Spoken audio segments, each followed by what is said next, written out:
Eu provavelmente li o livro mais triste e mais doloroso que eu poderia encontrar em toda a minha vida. Oi, aqui é a Thaís e a gente vai conversar um pouquinho sobre Paula, da Isabel Allende.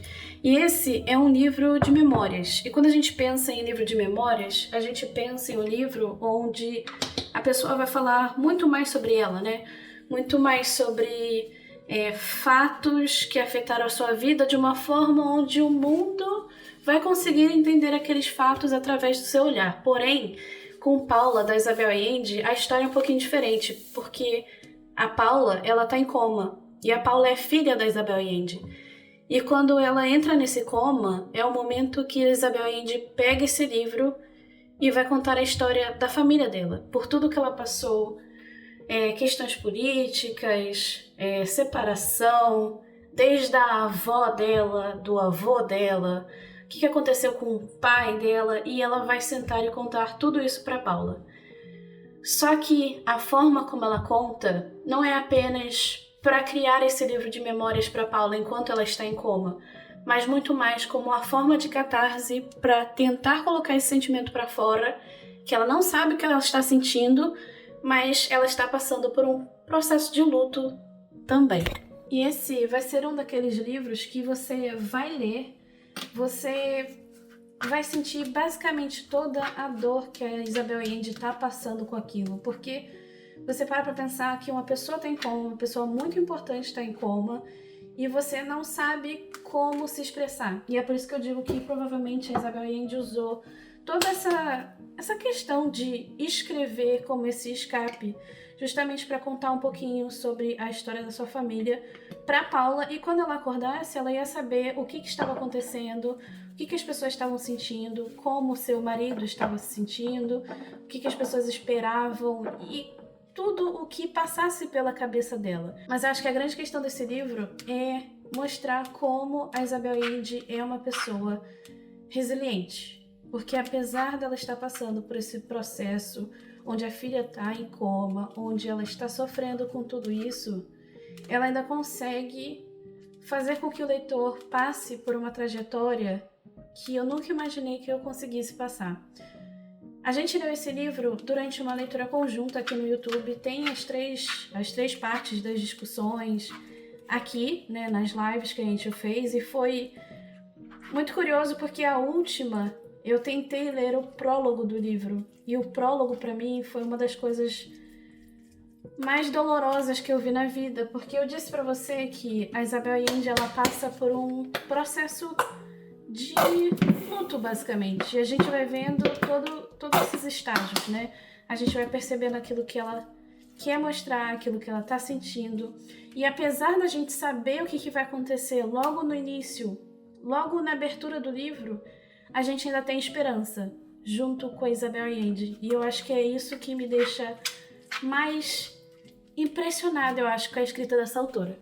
E assim, para somar com isso, a gente vai acompanhar essa parte da vida da Isabel Allende que eu não sabia que eu precisava conhecer. A Isabel Allende tem uma família que passou por muitas coisas políticas, né?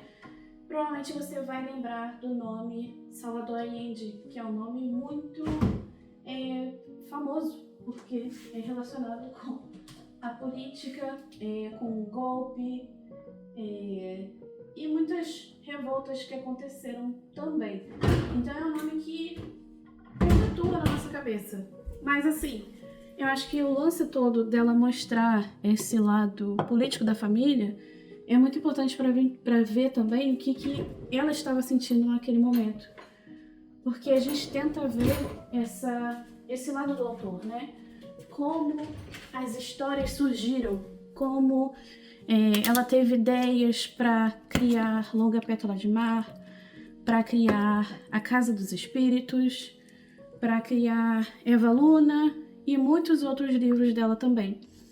Então esse processo de escrita da Isabel Allende, além de ser toda essa catarse, toda essa tristeza que a gente vê por acompanhar esse processo da própria filha, é também uma forma dela demonstrar para o leitor de onde surgiram essas ideias, o que ela estava sentindo naquele processo, como o nome de um livro surgiu, quem foi que deu aquela ideia, por que não existe nenhum personagem baseado em determinada pessoa da família dela, porque ela busca um tipo de coisa específico quando ela está escrevendo.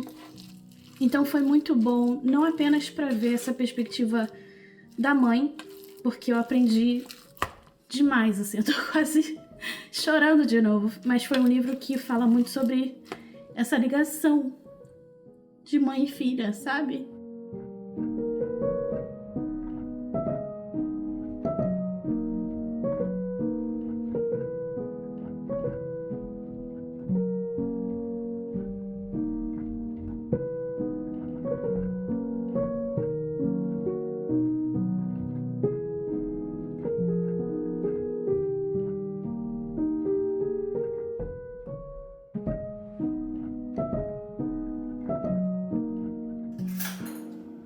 Paula foi uma verdadeira montanha-russa para mim.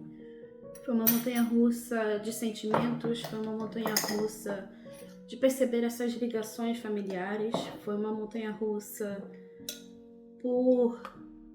pela Isabel Allende escrever tão bem. Eu achava que eu me sentia no direito de fazer parte daquela família, de estar ali, de torcer para a melhora daquela mulher, daquela mãe, daquela pessoa tão amada, e que a gente tem esse relato tão forte. Foi uma montanha-russa também por perceber o quão importante é preservar memórias, né? A gente vê que ao longo dessa memória da Isabel Allende, ela não fala apenas sobre ela, como eu mencionei. Ela fala sobre várias outras pessoas que passaram pela vida dela, que ela menciona e ela não quer que elas sejam esquecidas e que não serão esquecidas. Essa é a parte mais interessante e dolorosa também com esse livro. E é engraçado porque eu já tinha lido alguns outros livros da Isabel Allende antes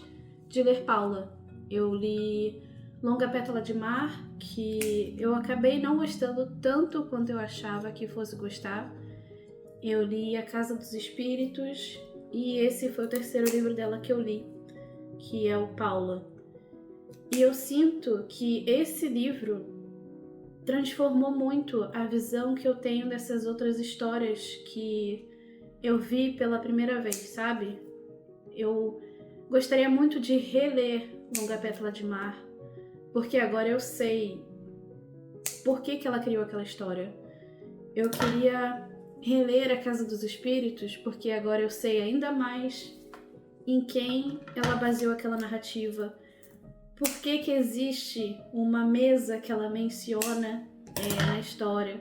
Porque ela fala tanto sobre os espíritos e como a avó dela se comunicava com eles também. Então, foi uma forma da Isabel Allende não apenas falar sobre aquilo que ela estava sentindo, todas essas dores, mas também uma forma de eternizar não apenas a Paula, mas todas essas pessoas que ela tanto amou naquela vida.